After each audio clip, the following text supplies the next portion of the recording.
pense? J'en pense que du bien. Non, mais c'est vrai que la vidéo, le titre, c'est complot avec un point d'interrogation ou complot des États ou complot savoir si on y croit ou si on n'y croit pas. C'est quoi le sens de la vidéo? Alors, par rapport à ça, Discovery Channel a diffusé cette émission de 2 fois 1 heure concernant le complot. Sirène, le complot, en fin de compte, tout ce qui nous a été caché par les États américains suite à cette découverte. Non, là, c'est pas une sirène qui est tombée, je pense que c'est un plat chez toi. Ouais. Alors, bon, déjà, moi je connais les sirènes parce que je suis marié avec une sirène, déjà. Déjà, je connais. Par contre, elle ne sait pas nager. Non, je plaisante, elle sait nager. Oui, donc le complot, c'est bien ça. C'est un complot d'État pour essayer de nous cacher des choses, c'est ça, dans le sens. Voilà, en fin de compte, c'est comme la zone 51 aux États-Unis que tout le monde connaît. Je ne sais pas si vous avez vu tous les reportages qui sont à la fois diffusés et supprimés par les États membres de la zone 51 depuis 1951. Ça en fait partie, c'est des choses qu'on nous cache, comme beaucoup de choses sur cette fameuse terre, comme en France, on sait un tiers de ce qui se passe. Et on a décidé ce soir avec Cindy ce matin de parler de ce sujet-là parce que c'est pas le seul à débattre. D'accord, d'accord. Alors c'est une chose, on y croit, on n'y croit pas, ou on est au milieu. Bon, moi je suis plutôt au milieu, on va dire. Je suis pas je prône pas complètement cette histoire de sirène où c'est 100% vrai. Maintenant, pourquoi ça n'existerait pas? Moi je vois la vie a été construite déjà par rapport aux océans. Donc on a dit que normalement l'homme est venu par des poissons qui sont transformés, des nageoires qui sont transformées en pattes, où ils ont rampé. Donc on a été élevé et éduqué sur ces styles de prolifération des poissons, de transformation en humains. Maintenant les sirènes, on n'en a pas parlé. Ça me paraît logique, mais je sais pas, c'est plutôt dans une transition où l'homme aurait commencé à être homme terrestre et serait retourné un petit peu mi-homme terrestre, mi-homme dans l'eau. Et là, oui, là c'est possible. Maintenant que ce soit un homme entièrement, enfin une femme, parce qu'on appelle sirène, est-ce qu'il y a des cireux? Ça existe les cireux? Il n'y a que des sirènes. Mais ça existe les cireux? Sirène. Un siren, ça existe? J'ai mené de profondes investigations et on en appelle sirène en fait tout bonnement parce qu'en fait dans les anciens temps, donc les Vikings, parce que les sirènes on en a parlé de tout temps, il faut savoir, hein, que ce soit des Vikings, aux Chinois, aux Indiens, c'est tout le monde a parlé des sirènes. Même Christophe Colomb pendant son voyage quand il a découvert l'Amérique a parlé des sirènes. Donc voilà, c'est même dit dans le reportage. Donc il en a aperçu lui-même. Donc Christophe Colomb, je pense pas qu'il était fou, hein, voilà, c'est pas le seul à l'avoir vu. Moi non plus, j'aurais bien aimé, il était mort. Voilà, au début on pensait que c'était une malformation humaine, mais ce qui est vraiment bizarre, c'est que comme par hasard, ça ressemble comme 2 gouttes d'eau à la créature découverte en 2004 sur la plage de Washington, et au cadavre découvert en Afrique du Sud. Donc voilà, le fameux bloop a bien été entendu en 97, hein, tout le monde peut chercher sur internet, ce sont des sources fiables, c'est une créature non identifiable, voilà. Ce même bloop a été identifié en 2004 et c'est là où ils se sont vraiment rendus compte qu'il y avait plusieurs individus. Et suite à cela, pour répondre à la question s'il existe des sirènes hommes, alors oui, bien sûr, il existe des sirènes hommes parce que sinon ils ne pourraient pas faire d'enfants, mais le problème c'est que vu qu'à l'époque les marins ne voyaient que, les sirènes, ils ne savaient pas faire la différence entre les hommes et les femmes, ils les ont appelées sirènes, parce qu'en fait, vous entendez le bruit qu'ils font avec leur bouche, on peut pas comprendre. Donc pour eux, c'est une sorte de musique, en fait. Je veux dire, voilà, donc d'où les fameux récits, les sirènes qui attirent. Dans la branche, dans l'arbre généalogique, c'est de la famille Cisco, donc on comprend pas, comprend plus, c'est ça, les sirènes, quand on chante. Et ça pond, c'est ovipare ou vivipare? Ça pond des œufs ou ça fait des enfants directs? À mon avis, ça doit être comme les dauphins, les baleines et tout ça, non? C'est vivipare alors? Ouais, c'est bon. On leur a tout saisi, donc si ce serait pas vrai, pourquoi on leur aurait saisi? Les papiers sont bien réels. Je veux dire, voilà. Et on les a saisis sous prétexte que sécurité nationale. Et comprendre. Parce que l'ADN de la créature était trop proche de l'ADN humain, donc ils pensaient que la créature avait été contaminée. Voilà, donc rien qu'à ce niveau-là, déjà, on voit bien où est la vérité, où est le mensonge, qui c'est qui ment, qui c'est qui dit la vérité. Si cette histoire n'était vraiment pas vraie, la marine américaine n'aurait pas passé 2 jours entiers à essayer de convaincre 2 pauvres gamins qui ont trouvé la première sirène sur les plages de Washington en 2004 et qui ont gardé d'ailleurs la vidéo sur leur portable, d'ailleurs ils sont très intelligents ces gamins, en essayant de leur faire croire que c'était un phoque en état de décomposition et que c'est pour ça qu'il avait cette apparence-là. Est-ce que vous vous rappelez, il y a 2 ans en arrière, une émission bien spéciale, je crois que c'était sur TF1 ou M6, où un des militaires à la retraite haut gradé expliquait, en visage bien sûr couvert, hein, bien sûr pour pas qu'on le reconnaisse, la mort de Coluche. Oui, non, bah, là, c'est pour ça. Moi, je me fais. C'est pour ça que je fais un petit peu le sceptique. Surtout aujourd'hui, je me fais ou procureur ou avocat du diable, peu importe. Mais c'est vrai qu'il y a pas mal de complots en général. Alors, ils ont été complètement démentis pour tout ce qui est complot des attentats, par exemple les tours, complots positifs ou négatifs sur les sirènes. Le truc, c'est que quand on regarde une émission TV, c'est pas des cons qui parlent, c'est quand même des scientifiques, il y a de la vidéo, tout est prouvé.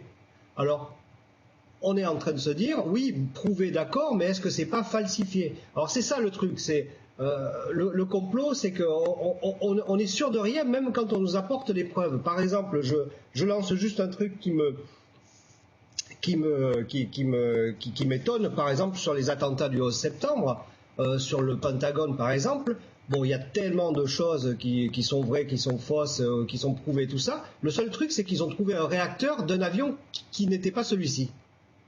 Voilà, c'est juste ça. Et soi-disant que normalement les autres auraient fondu et tout ça, alors que ça ne fond pas avec du kérosène, le métal du réacteur. Alors voilà, ça c'est un truc hyper concret, mais ils nous ont balancé ça. Est-ce que c'est vrai? Est-ce que c'est faux? Moi, je me fais toujours avocat du diable, je ne sais pas. Voilà. Bon. Par rapport à ça, Lionel, je ne sais pas si tu te rappelles donc ce fameux 11 septembre et quelques jours après, quand une personne qui bossait à la sécurité nous a fait voir les caméras de surveillance des parkings du Pentagone. Oui. On voit sur le parking, il n'y a rien qui se passe. 2 secondes après, l'immeuble est en feu. On et sur voit les caméras de truc... surveillance, on n'a pas vu passer d'avion. Si on voit un truc qui passe, c'est longiforme, le missile. Ouais. C'est tout ce qu'on a vu. Ouais. C'est tout ce qu'on a vu. On a vu quelque chose passer. Si, on a vu quelque chose passer. Comme les deux scientifiques qui ont prouvé que quand les avions sont arrivés dans la tour du 11 septembre, un reportage qui n'est plus diffusé sur la toile, comment ça se fait qu'on n'ait pas trouvé sur 2 avions quand un avion tape sur un immeuble avec l'impact sur une masse métallique, il est obligé de se désagréger avant de rentrer dedans. Comment ça se fait qu'ils n'ont trouvé aucun débris d'avion dans les ruines du World Trade Center? Ils ont retrouvé un passeport tout neuf en bas des immeubles explosés, tout comme la carte d'identité qu'ils ont retrouvée à Charlie Hebdo dans la voiture, par exemple. Oh, comment ça se fait qu'il n'y avait pas de débris d'avion? Oui, il y avait rien. Alors, ils expliquent, noir sur blanc. Nous, on leur explique, enfin nous, c'est pas moi, les complotistes leur expliquent noir sur blanc comment c'est réellement impossible, et les autres nous disent c'est complètement possible. Alors, le problème, c'est que moi, je suis pas scientifique et je peux pas juger. Monsieur Jonathan, par rapport à ça? Moi, j'en aurais une, c'est juste un moment où on voit la photo, on voit le petit qui est sur la plage là, où on voit la main là. C'est exact, c'est vrai. Et ça avait été dénoncé. La première fois que je l'ai vu, je me dis, c'est quoi ça? C'est pas humain, c'est... Juste à titre d'information, j'avais une vingtaine d'années et il y a une famille portugaise qui était sur Morzine et leur petit était né avec 6 doigts à chaque main et à chaque pied, et entre les doigts, il était palmé. Les palmes, elles n'arrivent pas comme ça à nos membres. À moins d'avoir une relation sexuelle avec un canard, je pense par rapport à ce qu'il disait tout à l'heure le chercheur, et quand on voit par rapport aux vidéos qui sont officielles, l'homme palmé, d'après ce que nous on a appris à l'école, on avait des palmes au départ. Et quand tu vois qu'un enfant, il y a moins de 15 ans, 20 ans en arrière, est né avec 6 doigts et palmé, et il y a beaucoup d'enfants dans le monde qui naissent les mains et les pieds palmés. Ah ouais, tout à fait. Même nous, en tant qu'humains, on a les doigts partiellement palmés. Enfin, je veux dire, un bébé, pourquoi quand il est, il sait nager? On est les seuls à savoir faire ça. Même un singe, il se noie. Pourquoi? Parce qu'on a des ancêtres aquatiques. Il n'y a pas à chercher plus loin. Un enfant, il naît instinctivement, il sait nager. Un bébé, vous vous rendez compte, un bébé. On est les seules créatures à savoir faire ça. Pourquoi? Un singe ne sait pas nager? Quand il naît, non, il se noie. Ah ouais? Un singe, quand il naît, ils ont fait des expériences pour voir en fait, parce que comme je vous dis, j'ai beaucoup bossé sur le sujet pour être d'ailleurs apte à répondre aux questions. Un singe, quand il naît, en fait, ils ont fait une expérience en fait. Il se noie directement. Voilà, il ne sait pas nager. Un bébé humain, lui, il va remonter à la surface et va nager. Comme un petit chien, comme ça, mais il va nager. Pourquoi? Parce qu'ils n'ont pas de palmé. Exactement. Et s'il naît avec un grand nez, c'est un Cyrano alors. C'est ça. Et je me suis posé la question. Il peut fumer tranquille sous la douche. Ouais. Et je me suis posé la question aussi. Rocco Siffredi aussi. C'est une sirène aussi parce que il a une grande queue aussi. Il peut arriver à... Non mais c'est vrai. Non, c'est pas ça. Non mais par contre, rien que cette histoire de poisson harponné, il y a une vieille photo d'ailleurs dans le reportage où on voit un grand requin blanc harponné de tous les côtés, mangé cher d'ailleurs. Rien qu'hier, à la télé, ils ont harponné quand même un gros poisson de la drogue.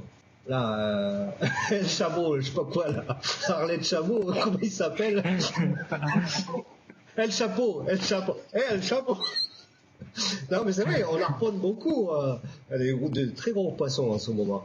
Non, mais c'est vrai. Cindy, je pense que tu vas avoir beaucoup de mal ce soir, Cindy, par rapport à cette émission spéciale avec notre ami Lionel. Non, mais moi je suis là, je suis un petit peu comme... voilà, je suis le trouble fait. non, mais j'écoute bien ce que vous dites, il y a pas de souci. Et il paraît que d'ailleurs, est-ce que c'était les sirènes, est-ce que c'était vraiment enfin, d'après ce qu'on a retrouvé en reste, est-ce que c'était des cerveaux comme l'homme? Est-ce que c'était des personnes intelligentes ou c'était plutôt style poisson ou singe? Parce que bon, des poissons, il y en a en humain aussi, mais bon. 99,9%. D'accord. La créature qui a été retrouvée le plus proche de l'humanité. Et c'est pour ça d'ailleurs que les pièces ont été saisies. Alors, les papiers sont officiels. Tout a été saisi. Et sur le papier qui a été donné comme raison, c'est parce que l'ADN était trop proche de l'ADN humain. Donc du coup, ils ont dit que le cadavre avait été contaminé. Et les 22h, on rejoint l'équipe dans quelques instants. Et puis, petit mix tranquille et ville avant de rejoindre toute la team pour le talk show. Voilà, tu peux continuer. Oui. Excuse-moi. Voilà, vas-y. Vas-y, Sindari. Et donc, du coup, en fait, ma mère, qui était très sceptique, avec mon père, ils étaient vraiment sceptiques. Ils m'ont dit, mais de quoi tu parles? Tout le sirène, ça n'existe pas. J'ai dit, écoutez, je vous mets le documentaire. Vous me dites ce que vous en pensez, votre ressenti, vraiment, pour que moi, après, je puisse en parler à la radio, parce que je dois avoir un ressenti sincère. Alors, monsieur Lionel, à toi la parole. Alors moi, j'ai deux trucs. J'avais juste une devinette, mais c'est une devinette scientifique, c'est pas rigolo. Hein. Quelle est la différence? Non, c'est pas rigolo en plus, c'est vraiment scientifique. Quelle est la différence réelle psychologique entre l'homme et l'animal? Une grande différence qui est psychologique entre l'homme et l'animal, la vraie différence. C'est-à-dire que l'animal n'est pas comme l'homme pour telle raison, pour une cause. Bon, je vais vous le dire de suite parce que ça va être un petit peu long. L'homme est la seule espèce sur ces deux, entre l'animal et l'homme, la seule espèce, il sait qu'il peut mourir et quand il va mourir. Alors qu'un animal, n'importe quel animal, t'as beau le mettre en joue, t'as beau lui faire du mal, il stresse mais il ne sait pas qu'il va mourir, il ne connaît pas la mort. Alors qu'un humain connaît la mort. Voilà, c'est ça la différence. Et ça, c'est vrai, c'est scientifiquement prouvé. C'est la seule différence entre l'homme et l'animal. Ouais, moi je pourrais dire un peu des deux parce que nous on avait une chienne à la maison qui nous a fait comprendre qu'elle allait mourir et on l'a compris de suite. Non, mais c'est toi qui as compris, c'est pas elle. Elle est partie il y a 2 ans et demi, je suis content. Non, mais Jonathan, c'est toi qui as compris qu'elle allait mourir et c'est toi qui as pensé qu'elle comprenait qu'elle allait mourir, mais c'est toi qui comprends, c'est pas elle. L'animal ne sait pas qu'il va mourir. Il a un instinct, je dis pas qu'il ne sait pas du tout, mais il a un instinct qu'il est mal, mais il ne connaît pas la mort. Nous, l'être humain, on connaît la mort. Alors, Voilà, je vais peut-être te contredire, Lionel. Par rapport aux scientifiques, c'est un fait que nous, l'être humain, on sait quand on va mourir. Déjà, on ne le sait pas. Le destin, chaque personne a son heure sur Terre. Mais par rapport à l'animal, ça se trouve, l'animal, il est même plus intelligent que nous, mais du moment qu'il ne sait pas parler, comment peut-on savoir que l'animal ne sait pas quand il va mourir ? C'est la même chose pour l'être humain. Alors, quand il est con et qu'il ne sait pas s'exprimer, peut-être qu'il est plus intelligent que nous.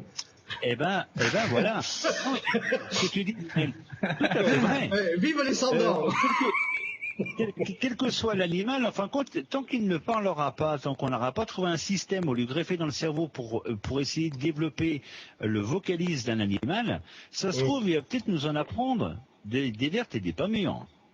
Parce que le matin, quand tu fais sortir ton chat ou ton chien, et puis en fin de compte, dans sa petite tête, il se dit putain, lui il me fait chier, déjà il se bouge pas, il est dans son canapé à la con, il est en train de boire sa bière pendant que moi j'ai envie d'aller pisser, ça on n'en sait rien, ça. Quand tu regardes bien, les animaux nous reconnaissent quand même, quel que soit l'animal, une vache, un dindon, machin, c'est affectueux, donc ils ont quand même un cerveau, donc on ne sait pas s'ils réfléchissent pas, on ne sait pas s'ils savent pas ce que c'est que la mort. Je prends l'exemple des poulets de pitons qui sont élevés, reproduits, ça se peut que dans les gènes, ils savent très bien qu'ils naissent, mais c'est très bien qu'il va finir à l'abattoir, ils savent ce que c'est qu'un abattoir. Non. T'as déjà vu un cerveau de poule ? T'as déjà vu un cerveau de poule ? J'en connais beaucoup dans l'artistique à Bordeaux. Il y en a beaucoup qui ont un cerveau de poule et je te promets, ils ne savent pas qu'ils vont mourir. Mais ils vont mourir.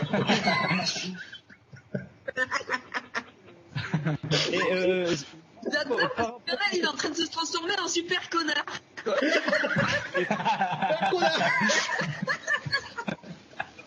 Lionel, sais-tu comment... Est-ce que tu as déjà vu une poule avec des dents ?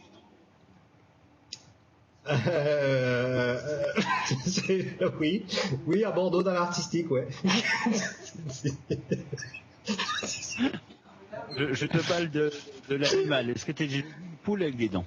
J'aime beaucoup Bordeaux. Non, ni une poule avec un couteau. Moi, j'ai vu une poule avec des dents, quoi, donc, par rapport à son bec, elle avait des dents. Bon, c'est sûr, c'est pas bien ce que la personne avait fait, mais je lui dis, c'est quand même bizarre. Il me dit, viens voir, ma poule, elle a des dents. Je dis, c'est bon, quoi. Il a encore fumé des champignons, je sais pas quoi. Et en fin de compte, effectivement, dans son bec, elle avait des dents. C'est-à-dire qu'elle avait son bec qui était tout ciselé, comme si elle avait des dents, comme les requins, tout le tour du bec. D'accord. Tu sais comment il avait fait ? Parce qu'en fin de compte, on sait très bien qu'une poule, c'est faire un œuf, mais c'est con, une poule. Elle comprend pas, elle voit un renard, elle va se laisser bouffer, elle va pas courir, quoi. Tu vois, c'est ce que je te disais. Je lui dis, mais explique-moi comment ça se fait que le bec de ta poule ait des dents. Il me dit, c'est simple. Tu prends une capsule de bière, tu la fais rougir, la poule va venir croquer la capsule. Et du coup, comme le bec, c'est comme les ongles, du coup, ça y a fait des dents. D'accord. Et on signale, bien sûr, que ça ne fait pas mal. Et il ne faut pas le faire. Il ne faut pas le faire et ça fait pas mal, c'est sûr. Mais ça fait pas mal. Mais bon, en effet, ouais, c'est vrai que ça peut le faire. Ouais. Il faut savoir que les animaux qui sont menés à l'abattoir, surtout les chevaux, prennent des 4 pattes avant d'aller dans l'abattoir parce qu'ils sentent la mort de leurs congénères. Donc ils sentent la mort. Après qu'ils sachent que ça va arriver, je ne sais pas, mais ils sentent la mort. Les éléphants, quand ils retrouvent des restes, il faut savoir que les éléphants sont l'animal le plus intelligent avec le dauphin. Voilà, et le chien. ils retrouvent des restes de leurs congénères dans la savane, ils vont s'arrêter, ils vont les toucher avec leur trompe parce qu'en fait pour eux c'est comme nous les mains, c'est pour sentir, c'est pour il y a une empreinte en fait. Et ils vont toucher les os en fait en guise un peu d'hommage. J'ai vu des émissions, j'ai vu des reportages là-dessus. C'est une sorte d'hommage en fait. C'est quand un de leurs congénères va mourir, il leur tient compagnie, ils restent tout autour le temps que l'animal meurt en fait. Donc je pense qu'ils peuvent sentir la mort arriver, mais ils ne savent pas ce que c'est en fait. C'est ça le truc. Ce que tu viens de dire, Cindy, c'est exactement ce qui s'est passé avec nos hommes politiques cette semaine. Ils ont rendu énormément d'hommages sans savoir que la mort allait arriver. Ouais. D'où j'ai passé un coup de gueule sur ça, justement, ouais. Ça, d'ailleurs, j'en ai plusieurs coups de gueule. L'animal ne va pas savoir quand est-ce qu'il va mourir, parce qu'il est au courant de rien. Par contre, nous, avec tous les systèmes qu'il y a, avec bientôt 8000 satellites autour de la Terre, des trous du cul dans ton village qui sont des indices, j'arrive pas à comprendre comment on arrive encore à avoir des attentats, des assassinats, quoi. Faut m'expliquer. Encore comme le gamin de 14 ans ce matin qui se balade avec une hache pour attaquer un professeur d'une école. Là, faut m'expliquer, quoi. Comment ça se fait que les parents, ils ont pas vu l'autre, il avait une machette, quoi. L'autre, il se croyait en plein Amazonie, quoi. Ouais, c'est clair. Moi, personnellement, je suis pas médium, même. Je le savais que dans ce temps donné, qu'il y allait avoir à peu près 100 morts sur Paris. Voilà, ça je le savais, je le sentais. Il n'y a que Hollande et son gouvernement qui ne le sentaient pas. Après Charlie Hebdo. Pour moi, ça me fait assez gerber les commémorations actuelles. Voilà. Ils se congratulent, ils se gargarisent sur des faits, alors que le fond est beaucoup plus important. Savoir que ça ne puisse pas arriver. Et là, ils sont tous en train de se donner la main sur ce qu'il s'est passé. Et ça me fait gerber parce qu'ils sont responsables. Ils sont réellement responsables. Moi, honnêtement, ils sont responsables. Et on a vu un petit documentaire sur BFM TV qui a été arrêté. Enfin, c'était pas un documentaire, c'était sur le journal. Hein.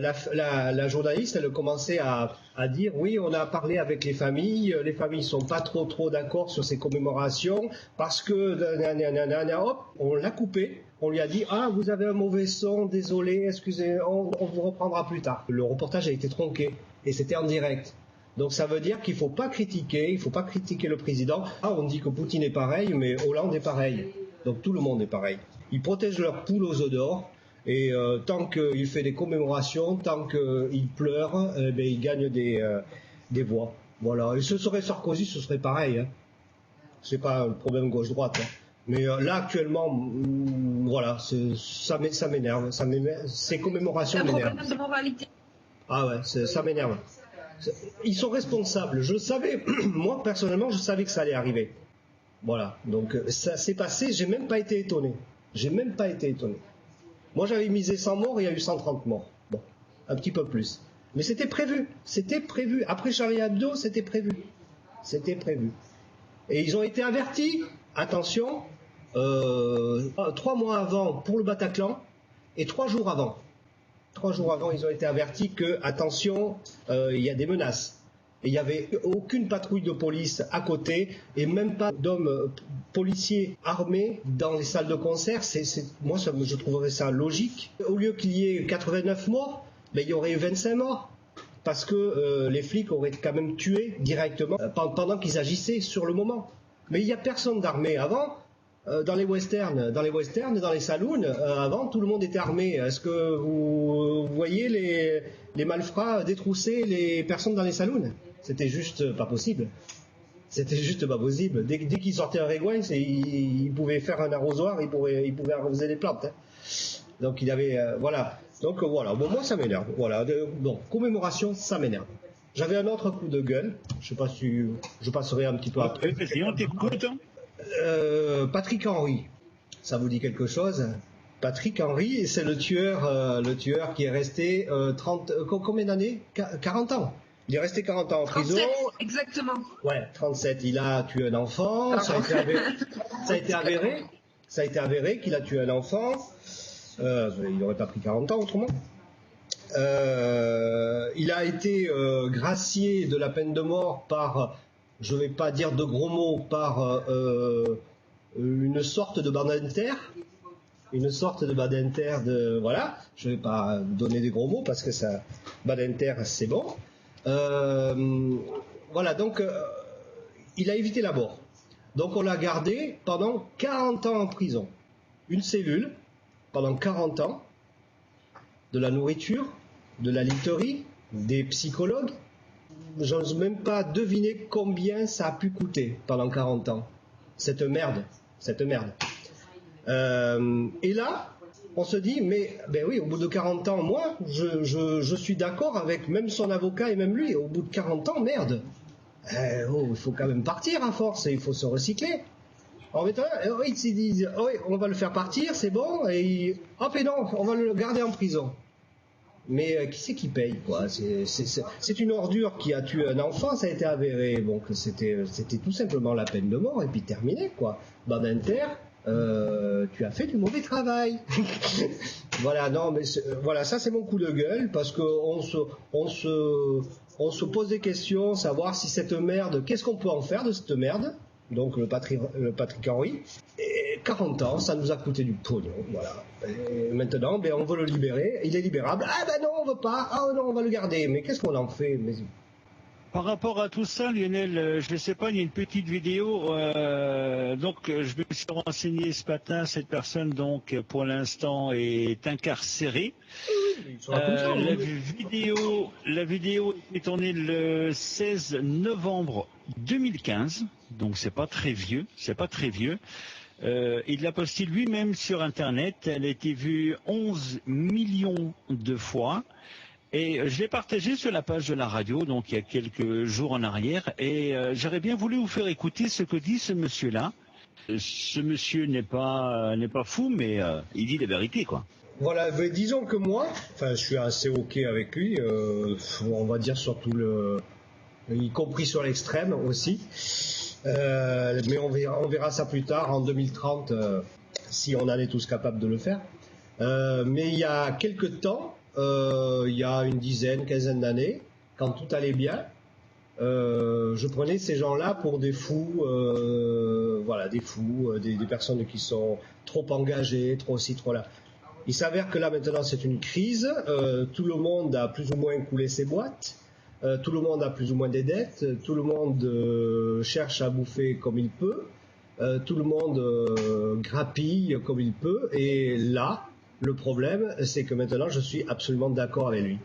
Voilà. Et ça, ce qui fait que ça devient vraiment, vraiment dangereux. Comme disait Balavoine devant Mitterrand sur le plateau, le désespoir est mobilisateur et dès lors qu'il est mobilisateur, il devient dangereux.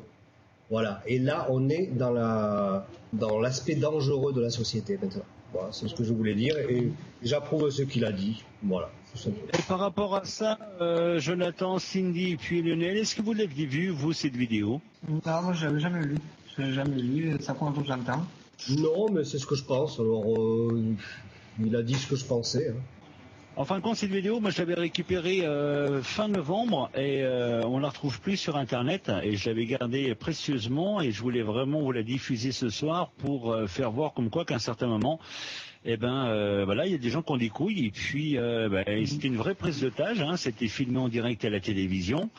Et voilà, ce monsieur est emprisonné en ce moment, mais on peut pas dire à juste cause, parce qu'en fin de compte, il n'a dit que la vérité. Tout à fait. Les firmes pharmaceutiques, c'est eux qui payent les grosses sociétés de consommation pour fabriquer des mauvais poulets, de la mauvaise viande, pour que l'on soit malade. Ça peut paraître de l'utopie, ça peut paraître margeau, mais c'est réellement ça, tout le monde combat. Il paraît que le cancer, j'ai appris encore cette semaine que dans le cancer, bien sûr les chimios sont très importantes, mais c'est ce qui fait mourir les gens. Ils meurent de la chimio et non pas vraiment du cancer, parce qu'ils sont appauvris. Ils sont appauvris nutritivement et tout ça. Enfin, mais combien ça coûte une chimio? Ma femme l'a eu, la chimio, je vous promets que ça coûte très cher, quoi. Les rayons coûtent cher. Et qui c'est qui gagne cet argent? Ça ne devrait pas être des associations. On autorise, nous, pour éviter que l'on fasse du fric, tu le sais, Eric, à faire des lois 1901, comme ça au moins, ça ne nous appartient pas, tout ça. Pourquoi les sociétés pharmaceutiques, c'est pas des lois 1901? Pourquoi les banques sont pas des lois 1901? Pourquoi c'est pas des associations? Pourquoi c'est pas au service mais du consommateur? La population. Voilà, moi, je mettrais des banques non lucratives, la médecine non lucrative. Bien sûr, les gens payaient, évidemment, mais non lucratives.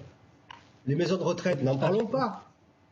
À toi, Cindy, si tu veux dire quelque chose. Alors moi, j'ai qu'une chose à dire, c'est que par rapport hier, je sais pas si Lionel était au courant, moi j'ai perdu un de mes meilleurs amis d'enfance en Afghanistan en 2008. Le 18 août 2008 exactement. C'était un ami d'enfance à moi, il s'appelait Kevin Chassin. Parce que moi je vais vous parler, mais franchement mon pote il a été envoyé à la mort. Voilà, il n'y a pas de tabou, moi c'était mon ami.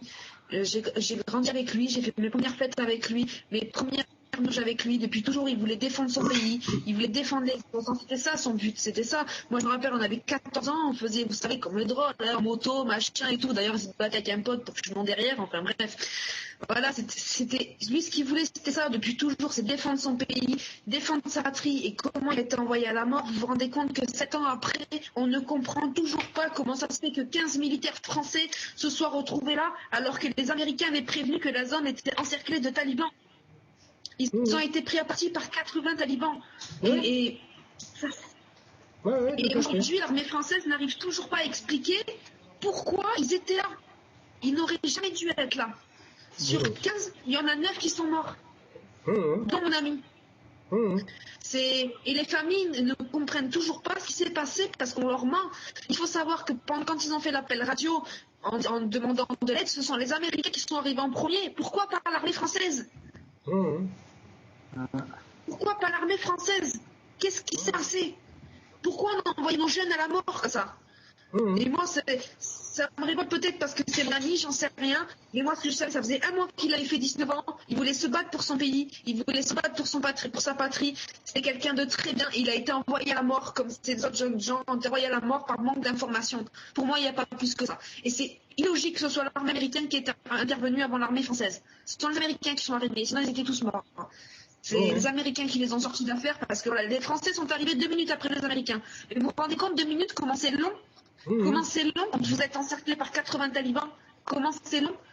C'est inadmissible et on envoie des jeunes à mort pour rien. Ils n'avaient rien à faire en Afghanistan. Mon ami n'avait rien à faire en Afghanistan. C'est triste pour ce qui se passe là-bas, c'est triste tout ça, hein. Mais la situation a vraiment dégénéré en Afghanistan à partir du moment où les forces alliées et américaines ont débarqué en Afghanistan. Faut le savoir, ça. Faut le savoir. Et tout à fait. Balavoine le disait, ça aussi, hein, que son frère aussi était envoyé, donc il voulait absolument qu'il revienne parce que il combat pas, et il est pour que les armes soient utilisées, pour que la finance puisse vivre. Voilà, c'est pas vraiment de la guerre, c'est une guerre financière finalement.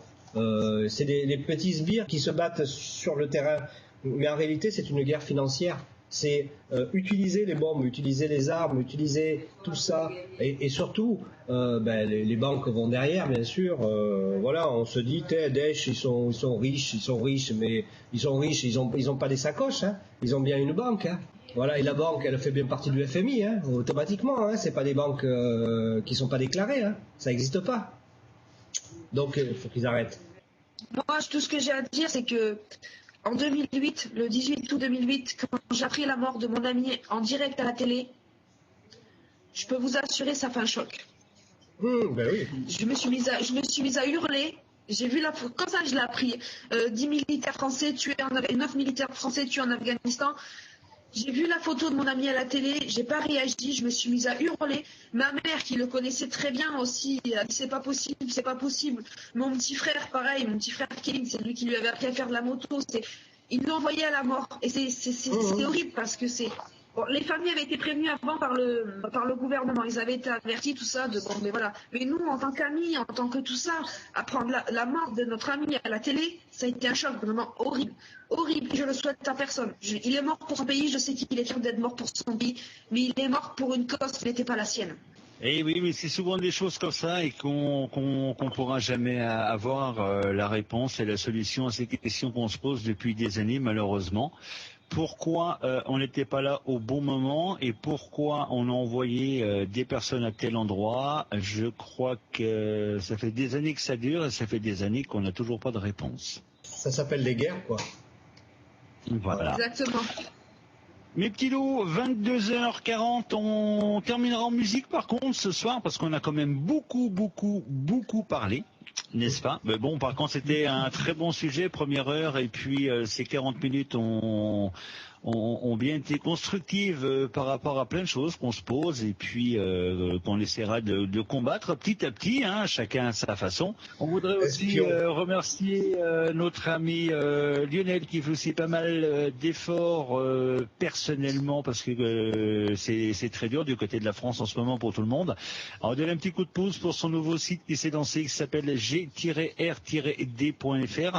C'est une conception de dalles de goudron que vous pouvez mettre dans votre pré, votre champ, votre allée, où vous voulez, bref, dans votre lit, si ça vous fait plaisir. Donc plus d'infos sur www.g-r-d.fr. C'est le nouveau site de notre ami Lionel, notre caméraman de la radio. Merci Eric. Ouais. Cindy, un gros bisou, merci pour tout. Merci pour tout, Cindy. Et puis, Monsieur Jonathan, merci pour le montage de cet après-midi qu'on n'a pas eu le temps de diffuser parce que c'est un petit peu long de récupérer toutes les vidéos. Mais ce qui n'empêche qu'on le mettra le montage en podcast de ce site de la radio. Monsieur Lionel, bonne soirée à toi. On se rejoint donc lundi prochain à partir de 21h. Et moi, je vous donne rendez-vous demain soir, 20h, 22h, pour un spécial Club Sonde, nouveauté import. Ça va encore vous décoiffer des tympans, mes petits doux. Allez, je vous fais des gros bisous. Et je vous dis à demain soir, quant à moi, à partir de 20h. Bonsoir, les petits doux. Bonsoir à tous. Bonsoir. Bonne soirée. Bonne nuit. Bisous. Bonne nuit, les petits.